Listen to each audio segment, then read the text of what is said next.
तो आज के क्लासेज में chapter number 2 political science class 12 का द एंड ऑफ बाइपोलैरिटी, इस चैप्टर को समझेंगे। पिछला चैप्टर जो था हमारा वो था कोल्ड वॉर का। तो इस चैनल पे क्लास 9 से लेकर 12 का पूरा सब्जेक्ट पढ़ाया जाता है। क्लास 12 के स्टूडेंट अगर आर्ट्स के स्टूडेंट हैं तो उनका पूरा सिलेबस कवर करवाया जाएगा बिल्कुल फ्री ऑफ कॉस्ट में यूट्यूब पे, जिसका प्लेलिस्ट बना दिया गया है। प्लेलिस्ट में जाके आप देख सकते हैं, जैसे पॉलिटिकल साइंस के लिए प्लेलिस्ट बना दिया गया है पॉलिटिकल साइंस क्लास 12, तो उसमें सारा वीडियो जो होगा स्टेप बाय स्टेप अपलोड किया जाएगा। आज समझते हैं पहला क्लास है चैप्टर नंबर 2 का, जिसका नाम है एंड ऑफ बाइपोलैरिटी। बाइपोलैरिटी का मतलब क्या होता है? एंड का मतलब तो बताइए। बाइपोलैरिटी का मतलब क्या होता है कि जब दो कंट्रीज का क्या होता है, रूल खत्म हो जाता है, उसको बोलते हैं बाइपोलैरिटी। दो मतलब बाय का मतलब दो, ठीक है। बाइपोलैरिटी का मतलब दो कंट्रीज के रूल का समापन हो जाना, एंडिंग हो जाना। पहला टॉपिक है सोवियत सिस्टम। देखिए सोवियत का मतलब क्या है? सोवियत एक टर्म इस्तेमाल होगा बार बार पॉलिटिकल साइंस में। सोवियत पहले रशिया को कहा गया था। रशिया को डिनोट्स कहा करने के लिए सोवियत वर्ड का इस्तेमाल किया गया था, उसी को रशिया कहते थे। तो रशिया का जो फुल फॉर्म है, जिसका शॉर्ट फॉर्म है यूएसएसआर, जिसका फुल फॉर्म है union of Soviet socialist Republic, यानी कि यूएसएसआर, ठीक है। तो union of Soviet socialist Republic यानी कि यूएसएसआर जो था वो बेसिकली बीइंग में आया कब? जब सोशलिस्ट रिवॉल्यूशन हुआ रशिया में। और सोशलिस्ट रिवॉल्यूशन रशिया में कब हुआ था? 1917 में हुआ था, 1917 में हुआ था। उसी के बाद सोवियत यानी कि यूएसएसआर जान में आया था, पहचान में आया था, इसका एग्जिस्टेंस आया था कब? जब सोशलिस्ट रिवॉल्यूशन हुआ रशिया में 1917 के बाद। यह रिवॉल्यूशन बेसिकली इंस्पायर्ड था किससे? जितने भी सोशलिज्म थे, आइडियल्स ऑफ सोशलिज्म थे, समाजवादी लोग थे, उनसे बहुत ज्यादा प्रभावित था। और यहाँ पे जरूरत था किसका? इगैलिटेरियन सोसाइटी का। जो बेसिकली इगैलिटेरियन सोसाइटी का मतलब क्या होता है? एक वैसा समाज जो पूंजीवाद के खिलाफ हो, कैपिटलिज्म के खिलाफ हो। कैपिटलिज्म का मतलब क्या है? धन संपत्ति, वेल्थ, इसके खिलाफ हो, इंडस्ट्रीज के खिलाफ हो, है ना, ऑनर्स के खिलाफ हो, बिजनेसमैन के खिलाफ हो। तो कैपिटलिज्म के अपोज में था ये बेसिकली। तो यही था Soviet system. Second world war के बाद, सेकेंड वर्ल्ड वॉर कब हुआ था? 1944 से लेके 42 से लेके 44 के बीच में, है ना। तो सेकेंड वर्ल्ड वॉर के बाद, दूसरे विश्व युद्ध के बाद, ईस्ट यूरोपियन जितना भी कंट्रीज था उसमें सोवियत आर्मी और जो लिबरेटेड था पैसिफिक फोर्सेस के साथ, वो किसके कंट्रोल में था? रशिया के कंट्रोल में था। मतलब यूएसएसआर कंट्रोल में। यूएसएसआर का मतलब यहाँ पे वही है, रशिया, कंफ्यूज नहीं होना है।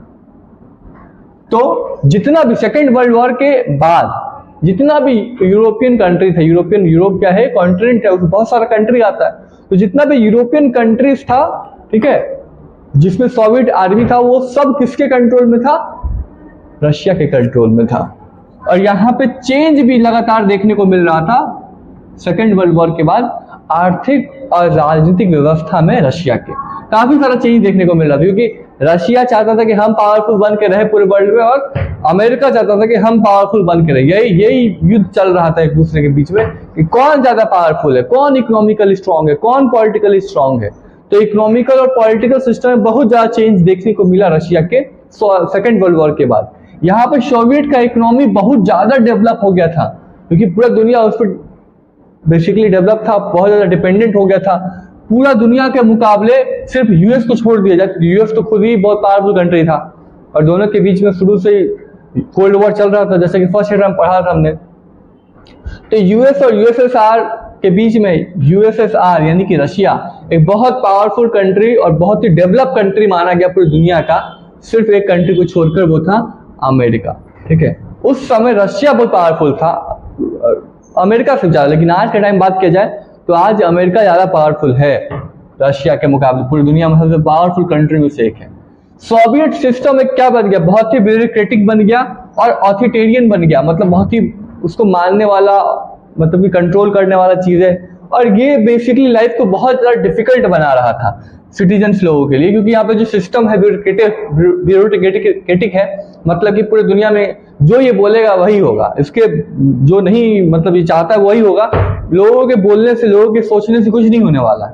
तो इस प्रकार का सिस्टम से बहुत ज्यादा प्रॉब्लम आ रहा था किसको? रशिया के नागरिक लोगों को।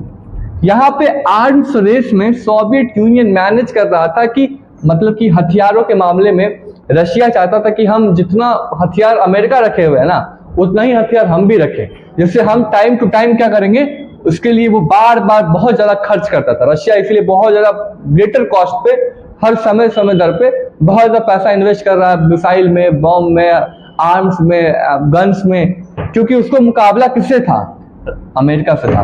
और अमेरिका से मुकाबला करना है तो उस हिसाब से उसको तैयारी भी करना होगा, उस हिसाब से उसको खर्च भी करना पड़ेगा, तो वही खर्च बहुत ज्यादा वो करने का ट्राई कर रहा था। तो यही था सोवियत सिस्टम। तो ये सोवियत सिस्टम था, मतलब जिसको हम रशिया का सिस्टम भी कह सकते हैं। तो बेसिकली 100 बात की एक बात है कि रशिया चाहता था कैसे भी करके क्या करे, अमेरिका से ज्यादा आगे बढ़ जाए, अमेरिका को पीछे छोड़ दो, और इसीलिए वो अलग अलग जगह पे कंट्रोल करने का प्रयास, बहुत सारे कंट्री पे कब्जा करने का प्रयास, आर्म्स बहुत ज्यादा खर्च करने का प्रयास, बहुत सारे पॉलिटिकल इकोनॉमिक सिस्टम में डेवलपमेंट करने का प्रयास कर रहा था वर्ल्ड वॉर के बाद, खासतौर पर सेकेंड वर्ल्ड वॉर के बाद। नेक्स्ट है गोरबचेव और डिसइंटीग्रेशन। गोरबचेव और डिसइंटीग्रेशन, रशिया मतलब का जो डिसइंटीग्रेशन हुआ वो अलग हुआ, वो क्या था। गोरबचेव का पूरा नाम है मिखाइल गोरबचेव, जो बेसिकली जनरल सेक्रेटरी था किसका, कम्युनिस्ट पार्टी का। कम्युनिस्ट पार्टी सोवियत यूनियन में एक पार्टी थी जिसका स्थापना किया गया था, और इसका ये जनरल सेक्रेटरी था कब, 1985 में। और इसने इस सिस्टम में कई सारे बदलाव किए थे। किस सिस्टम में, सोवियत सिस्टम में। तो सोवियत सिस्टम में जो बदलाव किया था उस व्यक्ति का नाम क्या था, मिखाइल गोरबचेव, ठीक है। इसने इंट्रोड्यूस किया क्या, इकोनॉमिक और पॉलिटिकल रिफॉर्म, मतलब कुछ कुछ ऐसा रिफॉर्म इसने लाया, किसने, गोरबचेव ने। पहला पॉलिटिकल और दूसरा इकोनॉमिकल, आर्थिक और राजनीतिक बहुत सारा बदलाव करने का, बहुत सारे पॉलिसीज लाने का, जिससे रिस्ट्रक्ट किया जाए, दोबारा से बनाया जाए, ओपननेस लाया जाए। ओपननेस का मतलब ऐसा पॉलिसी ऐसा हो जो सबको एक्सेप्टेबल हो, सब उससे सहमत हो, तो ऐसा प्रकार के पॉलिसीज बनाने का प्रयास किया। लेकिन ये सभी पॉलिसीज को लोगों की तरफ से, जितने भी लोग थे उसको इनकी तरफ से क्रिटिसाइज किया गया, उनका आलोचना किया गया, ये सब पॉलिसी जो बनाया जा रहा है मिखाइल गोरबचेव की तरफ से, जो बदला जा रहा है, चाहे वो पॉलिटिकल हो चाहे वो इकोनॉमिकल हो, वो सही नहीं है। इसका बहुत ज्यादा आलोचना हुआ, बहुत ज्यादा क्रिटिसाइज हुआ इस पॉलिसी का। यहाँ पे जो कोप थे, पुलिस ऑफिसर को कहते हैं, कोप जो थे 1991 में, जिसको दैट वाज इनकरेज, जिसको बहुत ज्यादा प्रोत्साहित किया गया था कम्युनिस्ट पार्टी के हार्ड लाइनर्स की तरफ से, तो उनको भी प्लेस में रखा गया था 1991 में। वहीं रशिया, यूक्रेन और बेलारस, ये सब कंट्री का नाम है, रशिया, यूक्रेन और बेलारस, ये तीन मेजर गणतंत्र वाला, मतलब कि रिपब्लिक था किसका, यूएसएसआर का। मतलब पहले रशिया का ये तीनों ही कंट्री क्या था, भाग था, चाहे यूक्रेन हो, रशिया, बेलारस, ये तीनों एक ही में आता था। रशिया तो आता ही था, लेकिन आज यूक्रेन, बेलारस क्या है, यूएसएसआर का भाग नहीं है, डिसइंटीग्रेट हो गया, अलग हो गया, ठीक है। क्योंकि यहाँ पे कुछ पॉलिटिकल सिस्टम ऐसा बना, इकोनॉमिकल सिस्टम कुछ ऐसा बना, पॉलिसी में कुछ ऐसा चेंजेस आया कि आज यूक्रेन और बेलारस क्या है, यूएसएसआर का भाग नहीं है। आज सिर्फ कौन भाग है यूएसएसआर का, रशिया ही सिर्फ भाग है इसका, union of Soviet socialist Republic का। तो तीन मेजर रिपब्लिक हुआ करता था यूएसएसआर का, जिसको डिक्लेयर किया गया दिसंबर 99 में कि ये सोवियत यूनियन से डिसइंटीग्रेट हो गया है, मतलब अलग हो गया। ऑब्जेक्टिव क्वेश्चन आ सकता है कि रशिया, यूक्रेन और बेलारस, ये तीनों मेजर रिपब्लिक कब डिक्लेयर हुआ, डिसइंटीग्रेशन का कब डिक्लेयर किया गया, तो 1991, दिसंबर 1991 में डिक्लेयर हुआ डिसइंटीग्रेशन के लिए, ठीक है। सोवियत यूनियन से डिसइंटीग्रेशन कब हुआ, इनका बेलारस और यूक्रेन का, तो दिसंबर 1991 में हुआ। कैपिटलिज्म और डेमोक्रेसी, कैपिटलिज्म का मतलब क्या है, पूंजीवाद, और डेमोक्रेसी का मतलब लोकतंत्र, इसको भी अडॉप्ट किया गया पोस्ट सोवियत रिपब्लिक, मतलब बाद में जो रिपब्लिक आया, अभी का जो रिपब्लिक है वहां पे, अभी का जो रशिया में रिपब्लिक चल रहा है, वहां पे कैपिटलिज्म को भी एक्सेप्टेबल है और डेमोक्रेसी को भी एक्सेप्टेबल है। पहले लेकिन ऐसा नहीं था, ना तो डेमोक्रेसी था ना तो कैपिटलिज्म को ये पसंद करते थे। क्यों, अगर कैपिटलिज्म आएगा तो क्या दिक्कत आएगा, क्योंकि कैपिटलिज्म आएगा तो मतलब सब पावरफुल हो जाएगा ना, सबके पास पैसा होगा तो कौन ही सुनेगा किसी का। तो वैसे इसीलिए सरकार चाहती थी कि किसी को कैपिटलिज्म का बढ़ावा ना हो, पूंजीवाद का बढ़ावा ना हो, तो इसी वजह से बाद में, लेकिन ये पोस्ट रिपब्लिक के बाद कैपिटलिज्म और डेमोक्रेसी को बढ़ावा दिया गया। तो यही था, इसका स्क्रीनशॉट भी ले सकते हो नोट्स के लिए, या फिर इसका पूरा फ्रेश नोट्स चाहिए तो इसका डिस्क्रिप्शन में लिंक है टेलीग्राम का, उस पर क्लिक कर सकते हैं। यूनियन डिसइंटीग्रेशन, क्या कारण था जिसकी वजह से सोवियत यूनियन का डिसइंटीग्रेशन, मतलब अलग हुआ सोवियत यूनियन। सोवियत यूनियन का मतलब क्या है यहाँ पे? रशिया। यहाँ पे ऐसे कई सारे कारण थे जिसकी वजह से कोलैप्स हुआ सोवियत यूनियन में, मतलब कि मतभेद हुआ, डिसइंटीग्रेट हुआ, अलग हुआ। वो कौन कौन से कारण थे यहाँ पे डिस्कस किया गया है। यहाँ पे अर्थव्यवस्था, सोवियत यूनियन का जो इकोनॉमी था, अर्थव्यवस्था था, वो बहुत ही स्टैग्नेंट हो गया था। स्टैग्नेंट मतलब स्थिर हो गया था, ना ऊपर जा रहा था ना नीचे जा रहा था, मतलब स्थिर पड़ गया था। तो ये बहुत बड़ा कारण था डिसइंटीग्रेशन का। आगे की Soviet economy basically use much of its resources, मतलब सोवियत जो इकोनॉमी है वो ज्यादातर अपने संसाधनों का उपयोग कर रही थी। किसको मेंटेन करने के लिए? न्यूक्लियर और मिलिट्री आर्सेनल को मेंटेन करने के लिए। मतलब जो खर्च आ रहा है न्यूक्लियर पे, मिलिट्री पे, उसको चलाने के लिए सोवियत इकोनॉमी बहुत ज्यादा इस्तेमाल कर रही है, अपने रिसोर्सेज का कर रही थी, जिसकी वजह से एक कारण था इसका डिसइंटीग्रेट होने का। आगे समाज का वो सेक्शन कुछ जो सेक्शन था समाज में रशिया का, वो खुश नहीं था। किससे? गोरबचेव के बदलाव से। वहां पर जो कुछ बदलाव किया गया, जिसको हम लोग पिछले टॉपिक पर डिस्कस कर चुके हैं कि कुछ गोरबचेव ने रिफॉर्म्स किए थे, रिफॉर्म्स ऑफ गोरबचेव। तो उसके रिफॉर्म से भी ये यहाँ का जो समाज था, कुछ वर्ग जो था समाज का, वो भी खुश नहीं था।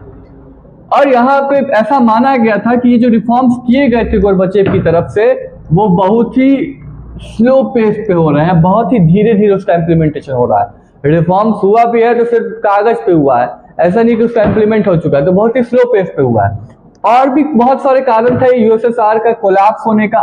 वो क्या था? Rise of nationalism and the desire for sovereignty, मतलब कि राष्ट्रवाद का बढ़ोतरी होना, अपने राष्ट्र के प्रति, अपने राष्ट्र का पहचान चाहना, कल्चर पहचान, कलेक्टिव आइडेंटिटी पाना।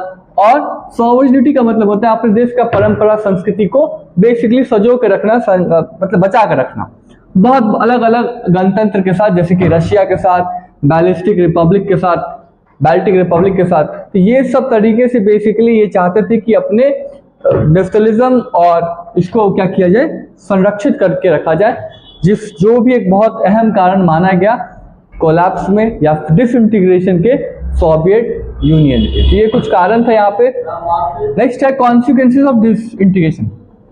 क्या क्या कॉन्सिक्वेंसेस बना, क्या क्या कारण बना, किस किस वजहों से, किस परिस्थिति में ऐसा हो पाया। तो यहाँ पे बहुत सारा कॉन्सिक्वेंसेस था डिसइंटीग्रेशन होने का, जिसको यहाँ पर डिस्कस किया गया है, यूएसएसआर के डिसइंटीग्रेशन के कॉन्सिक्वेंसेस। इसकी वजह से क्या हो गया, जब बेसिकली डिसइंटीग्रेट हुआ, रशिया बेसिकली अलग हुआ, तो इसके बाद क्या हो गया, समापन हो गया कोल्ड वॉर का। फर्स्ट चैप्टर था हमारा कोल्ड वॉर, और यहाँ पे शीत युद्ध जो था, जो अमेरिका के साथ चल रहा था, इसका एंडिंग हो गया, कन्फ्रंटेशन हो गया, मतलब बातचीत से सलाह हो गया और खत्म हो गया कोल्ड वॉर। यहाँ पे कोई भी डिस्प्यूट नहीं था, कोई भी मतभेद नहीं था सामाजिक आइडियोलॉजी और कैपिटलिस्ट आइडियोलॉजी के बीच में। सामाजिक मतलब समाजवादी, समाज के लिए, और कैपिटलिस्ट मतलब पूंजीवादी, मतलब जिसका पैसा होता है, इंडस्ट्रियलिस्ट जिसे कहते हैं। तो इनके बीच में भी मतभेद क्या हो गया, खत्म हो गया। किसकी वजह से ऐसा हो पाया? Consequence of disintegration. जब डिसइंटीग्रेट हो गया तो ये सब कुछ चीज देखने को मिला। पहला, कोल्ड वॉर खत्म हो गया। दूसरा, डिस्प्यूट मतलब मतभेद जो था सामाजिक सोच और पूंजीवाद सोच के बीच में, वो भी खत्म हो गया। पावर रिलेशन वर्ल्ड पॉलिटिक्स में, दुनिया की राजनीति में पूरी तरीके से बदल गया। अब ये चेंज हो रहा था, रिलेटिव इन्फ्लुएंस ऑफ आइडियाज, बहुत ज्यादा प्रभावित हो रहे थे आइडियाज से, और अलग अलग संस्थाओं से कई सारा प्रभाव देखने को मिला वर्ल्ड के पॉलिटिक्स में। यहाँ पे अमेरिका क्या बन गया, सोल सुपर पावर बन गया। जब डिसइंटीग्रेशन हुआ, ये अलग हुआ, तो कमजोर पड़ गया यूएसएसआर, रशिया, और जिसकी वजह से अमेरिका फिर क्या हो गया, यूएस क्या हो गया, और मजबूत हो गया, जिससे इसने बैक, क्योंकि इसने क्या किया, अपने कैपिटलिस्ट इकोनॉमी को बैक किया। मतलब अपने कंट्री में वैसे लोग जिनके पास पैसा है, पूंजी है, उनको बहुत ज्यादा बढ़ावा दिया, कैपिटलिस्ट इकोनॉमी को बहुत ज्यादा बढ़ावा दिया, जिसकी वजह से ये दुनिया का डोमिनेंट इकोनॉमिक सिस्टम इंटरनेशनली बन गया। अंतरराष्ट्रीय स्तर पे दुनिया में डोमिनेंट आज भी करता है, आज भी पावरफुल कंट्री में है। क्यों? क्योंकि ये कैपिटलिस्ट इकोनॉमी को बढ़ावा देता है। इसीलिए भारत भी उसी नक्शे कदम पे चल रहा है। यहाँ पे भी कैपिटलिस्ट को बढ़ावा दिया जा रहा है, बिजनेसमैन को, पूंजीवाद को, सरकारी जॉब को कम किया जा रहा है, सब कुछ प्राइवेट किया जा रहा है। क्योंकि अगर देश का डेवलपमेंट करना है, इसके लिए क्या करना होगा, ज्यादा से ज्यादा कैपिटलिस्ट इकोनॉमी पे काम करना होगा। तो यही अमेरिका करता आ रहा है, और शुरू से सुपर पावर में से एक है, सोल सुपर पावर है, दुनिया का अकेला मात्र ताकतवर कंट्री जो पूरी दुनिया पर राज करता है, इंटरनेशनली राज करता है। और एंड हो गया उसके बाद सोवियत ब्लॉक का बेसिकली जो इमरजेंस था, कई सारे नए कंट्रीज का जो उस समय आया वो भी खत्म हो गया, नया नया कंट्रीज भी आना बंद हो गया क्योंकि रीजन खत्म हो गया, डिसइंटीग्रेशन हो गया। तो इसकी वजह से भी यहाँ पे ऑन इंडिपेंडेंट एस्पिरेशन, लोगों का अब मकसद ये था कि हम खुद से क्या हो जाए, आजाद हो जाए, अपने कंट्री में ही अपने कंट्री का डेवलपमेंट करें। कंपटीशन बेसिकली जो था अमेरिका के साथ, रशिया के साथ, दूसरे कंट्री का, वो बेसिकली खत्म हो गया।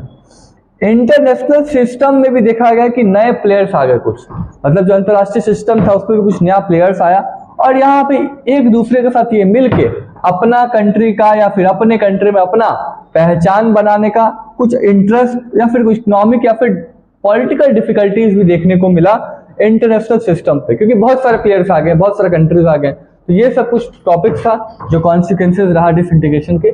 आज की क्लास बस इतना ही, अगले क्लास में तो कुछ और टॉपिक को डिस्कस करेंगे और ये चैप्टर भी खत्म हो जाएगा। Thank you.